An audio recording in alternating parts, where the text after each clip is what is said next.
x और y की value निकालना, क्रैमर्स रूल के जरिए से x और y की वैल्यू निकालना आज हम सीखेंगे।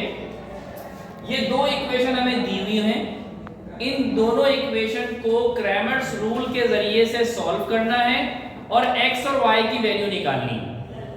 तो मेरा बेटा जैसे जैसे स्टेप मैं बता रहा हूं उन्हीं स्टेप के साथ साथ चलते रहो, लिखने की कोई जल्दी नहीं करना।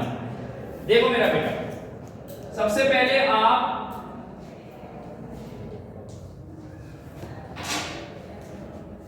मैट्रिक्स A बनाओ।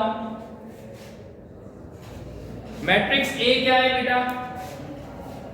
2 -4। पहले कॉलम में x के कोफिशिएंट आ जाएंगे 2 - 4। दूसरे कॉलम में y के कोफिशिएंट आ जाएंगे 3 और 1। y का कोफिशिएंट क्या है यहाँ पर? 3 और यहाँ पे क्या है बेटा? 1। ये क्या बन गया मेरा बेटा? a। फिर आप बना लो a1।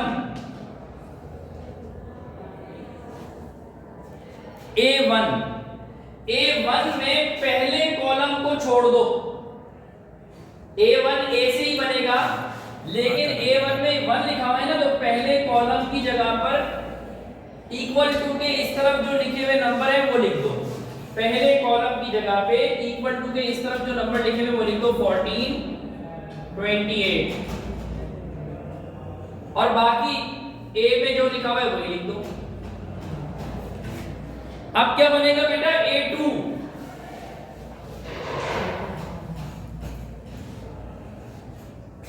a2 है तो दूसरे कॉलम की जगह पर आप ये लिख दो 14 और 28 जो इक्वल टू के इस तरफ लिखा हुआ है। 14 और 28 और जो पहला कॉलम है वो तो वही रखेंगे जो a में है।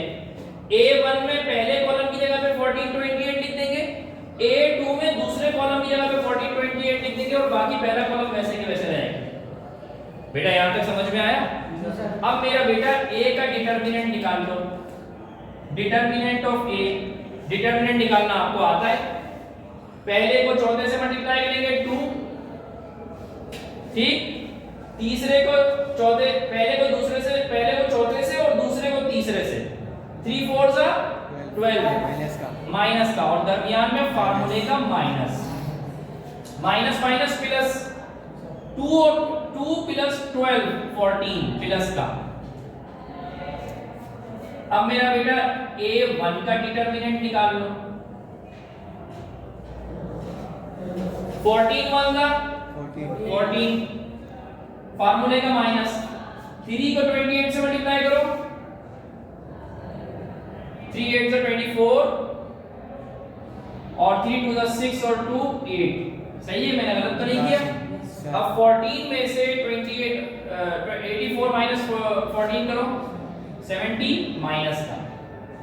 ठीक है मेरा बेटा। अब इसी तरीके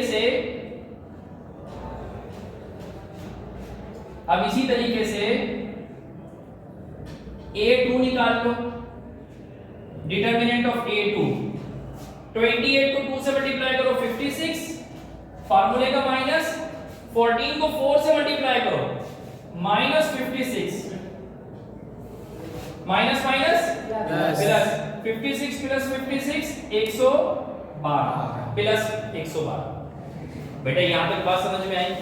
कोई मुश्किल तो नहीं है। मालूम क्या करना है? x और y की वैल्यू मालूम करनी।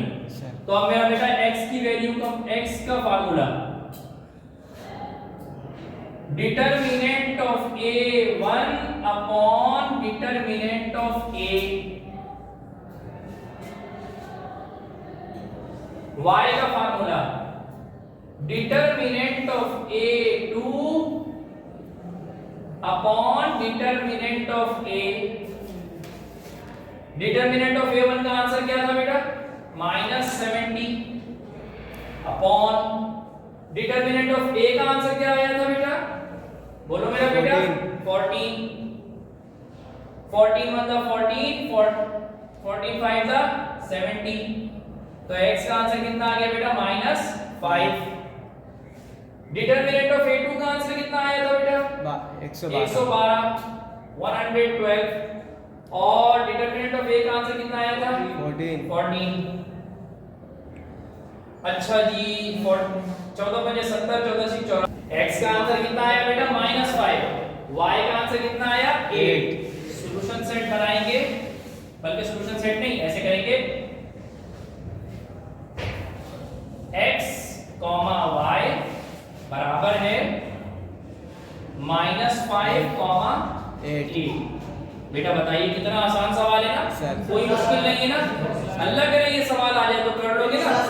बिल्कुल इसी तरीके से करना है, बिल्कुल इसी तरीके से करना है। ठीक है मेरा बेटा? चलो